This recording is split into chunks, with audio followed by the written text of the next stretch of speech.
আজকে আমরা যেটা পড়বো সেটা হচ্ছে স্নেহ পদার্থ বা লিপিড। ঠিক আছে, তোমরা যারা আজকে যে দুজন নতুন ক্লাস করছো, মানে প্রথম ক্লাস করছো, তাদের একটু হয়তো অসুবিধা হলেও হতে পারে, তবে আশা করি বেশিটা হবে না।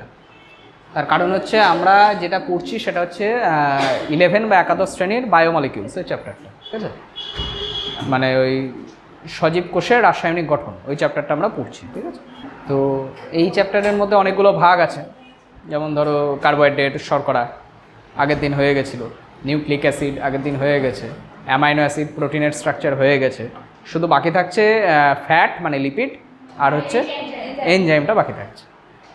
আজকে দেখি কতটা কভার করতে পারি। আচ্ছা, লিপিড বা স্নেহ পদার্থ সম্পর্কে কিছু ধারণা আছে? যারা দুজন নতুন এসছে একটু বলো, দুজনের মধ্যে কয়েকজন।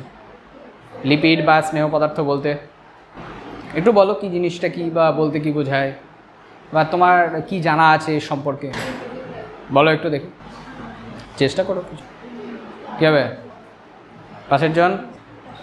হ্যাঁ, আরে বলো, আবার কি আছে? লিপিড বা স্নেহ পদার্থ সম্পর্কে কিছু ধারণা? কিচ্ছু ধারণা নেই? বেসিক যেটা জানো সেটাই বলো। বলতে হবে, কথা না বললে ইন্টারঅ্যাক্টিভ ক্লাস হবে না। আমি বলে গেলাম, তোমরা শুনে গেলে হবে না। ঠিক আছে, বলতে হবে, কথা বলো। কি কথা বলবে লিপিড সম্পর্কে? লিপিড মানে ফ্যাট।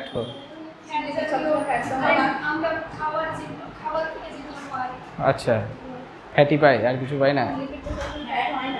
ফ্যাট হয় না? তাহলে কি হয়? কি হবে? কত কিছু জানে, দেখেছো? ঠিক আছে, এলা এত কিছু ইনফরমেশনও দিয়ে দিল। তাহলে লিপিড বা স্নেহ পদার্থ বললে বোঝায় glycerol plus fatty acid. Glycerol plus fatty অ্যাসিডের কি এস্টার। ক্লিয়ার? তাহলে গ্লিসারল আর ফ্যাটি অ্যাসিডের এস্টার। ঠিক আছে, একটু কমপ্লেক্স ডেফিনেশনটা হয়ে গেল, তাই না? ও যেটা বললো যে আমরা যেটা খাবার খাই, খাবার খাওয়ার পর 9.3 কিলো ক্যালোরি শক্তি দেয়, ওটা অন্যরকম করে বললো। ঠিক আছে, ও একটু বেসিক বললো, আমি একটু অ্যাডভান্সড বললাম। তাহলে ফ্যাট, হ্যাঁ, তাহলে স্নেহ পদার্থ বা লিপিড বললে বোঝায় যে গ্লিসারল তার সাথে ফ্যাটি অ্যাসিড এরা কম্বাইন করলে যে স্ট্রাকচারটা আমরা পাই, সেই স্ট্রাকচারটাকে বলা হয় বায়ো ম্যাক্রোমলিকিউল।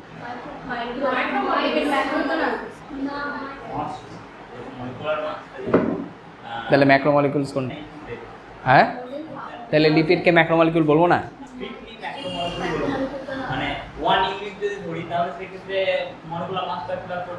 আচ্ছা আচ্ছা, ফর্ম করে না, তাহলে লিপিডকে ম্যাক্রোমলিকিউল বলবো না। তাহলে এর যে কন্টেন্টগুলো আছে, মানে গ্লিসারল, ফ্যাটি অ্যাসিড, এরা কি মাইক্রো না ম্যাক্রো? কী হবে, ম্যাক্রো না মাইক্রো? তাহলে লিপিড, তাহলে গ্লিসারল প্লাস ফ্যাটি অ্যাসিডের এস্টারকে কী বলা হয়? লিপিড বলা হয়। Lipid is not equal to bio macromolecules. Clear? বুঝতে পারলে? পারলে না, মাথার উপর দিয়ে গেছে। ক্লিয়ার? জৈব অণু বা বায়ো মলিকিউলস পড়ার আগে আমাদেরকে দুটো শব্দ জানতে হয়। ঠিক আছে, একটা হচ্ছে বায়ো ম্যাক্রোমলিকিউল বা বৃহৎ জৈব অণু, বায়ো মাইক্রোমলিকিউল ক্ষুদ্র জৈব অণু। ক্লিয়ার? আচ্ছা, তাহলে দুটো টার্ম আসবে, যদিও আমরা এগুলো আগে অনেক পড়ে ফেলেছি, তাও একটু রিক্যাপ করাই। ঠিক আছে, বায়ো মাইক্রোমলিকিউলস 1 নম্বর, আর 2 নম্বর হচ্ছে বায়ো ম্যাক্রোমলিকিউলস। ক্লিয়ার? বায়ো ম্যাক্রোমলিকিউলস। তাহলে বায়ো মাইক্রোমলিকিউলস হচ্ছে তারাই যাদের আণবিক ওজন 18 থেকে 800 ডাল্টনের মধ্যে থাকবে।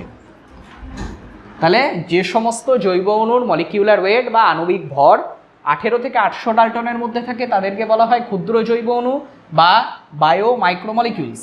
এর উদাহরণ আমরা কি কি পাই? অ্যামাইনো অ্যাসিড পাই, ফ্যাটি অ্যাসিড পাই, গ্লিসারল পাই, নিউক্লিওটাইড পাই, ঠিক আছে, মনোস্যাকারাইড পাই। আর বায়ো ম্যাক্রোমলিকিউলস কারা? যাদের মলিকিউলার ওয়েটটা 800 ডাল্টনের বেশি, তাদেরকে বলা হবে বায়ো ম্যাক্রোমলিকিউলস। ঠিক আছে, এর ক্ষেত্রে দেখো কোনোটাই কিন্তু বায়ো ম্যাক্রোমলিকিউলস নয়, এটাও মাইক্রো, এটাও মাইক্রো, এবং এদের combination ester, that is lipid, এটাও কিন্তু মাইক্রো। কেন মাইক্রো হয়ে গেল? কারণ এদের মলিকিউলার ওয়েটটা 800 ডাল্টনের কম। বুঝতে পেরেছো তোমরা দুজন? ক্লিয়ার এতটুকুন?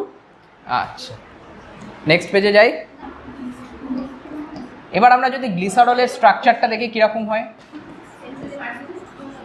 এই হচ্ছে গ্লিসারল। গ্লিসারলকে আমরা বলে থাকি সিম্পল লিপিড।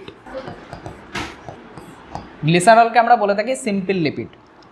তাহলে এটা 1 নম্বর কার্বন, এটা 2 নম্বর কার্বন, এটা 3 নম্বর কার্বন নাম্বারিং করলে, হ্যাঁ কি না? ঠিক আছে। এর সাথে সংযুক্ত হচ্ছে ফ্যাটি অ্যাসিড। ফ্যাটি অ্যাসিড কাকে বলে? এইটাকে বলা হয় ফ্যাটি অ্যাসিড, হ্যাঁ কি না? বলো, কিছু ভুল রাখলাম কুশ? হ্যাঁ। তাহলে গ্লিসারল দেখো 3টে কার্বন দিয়ে তৈরি, ঠিক আছে? তাহলে বলো এর ইউপ্যাক নোমেনক্লেচার কী হবে? কেমিস্ট্রিতে ইউপ্যাক নোমেনক্লেচার কী হবে? এইটার ইউপ্যাক নোমেনক্লেচার বলো। হ্যাঁ, কে দিয়েছিল? কি হবে ইউপ্যাক নোমেনক্লেচার? প্রোপানল। তাহলে কি হবে বলো?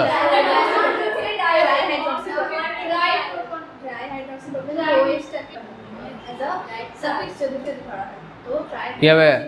আলটিমেট কথা বলবে কুস। অল কি হবে? ট্রাই হাইড্রক্সি প্রোপানল, ঠিক আছে? Nomenclature, IUPAC nomenclature. কেন? 3টে ওএইচ গ্রুপ আছে মানে অ্যালকোহলিক গ্রুপ এরা, তাই ট্রাই হাইড্রক্সি প্রোপানল। 3টে কার্বন থাকলে প্রোপেন বলা হয়, তাই না? আচ্ছা, এবার ওটা হচ্ছে ফ্যাটি অ্যাসিড। ফ্যাটি অ্যাসিডের নাম্বারিংটা কোথা থেকে হবে? এই আসছে ফ্যাটি অ্যাসিডের নাম্বারিংটা। 2 চুপ থাকো। এটা 1 নম্বর হলো, এটা 2 নম্বর কার্বন, এটা 3 নম্বর, 4, 5। 2 নম্বর কার্বনটাকে আমরা আলফাও বলে থাকি, 3টাকে বিটা বলে থাকি, এটাকে গামা বলে থাকি, এটাকে ওমেগা বলে থাকি। এরকম করে নাম্বারিংটা হয়। ক্লিয়ার? তাহলে ফ্যাটি অ্যাসিডের মধ্যে একটা তো মেন চেন থাকছে, একটা সাইড চেন থাকবে, সেটা কার্বক্সিলিক গ্রুপ দিয়ে তৈরি হবে। আর বাকি সাইডে কি কি থাকবে? মিথিলিন গ্রুপ থাকবে, CH2। এইগুলোতে সব CH2 থাকে, তাই না? CH2 থাকে। ক্লিয়ার?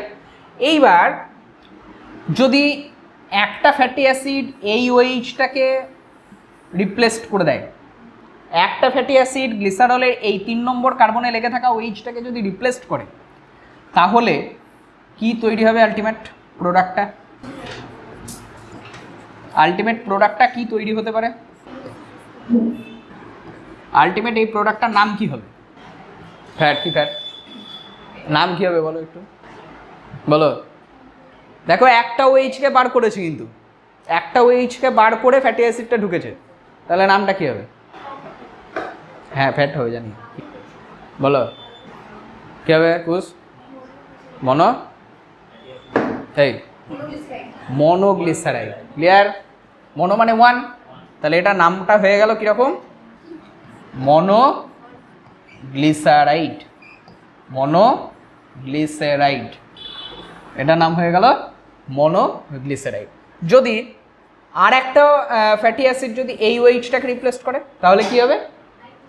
ডাইগ্লিসারাইড। সিমিলারলি 3 নম্বরটাকেও যদি রিপ্লেস করে দেয়, ট্রাইগ্লিসারাইড।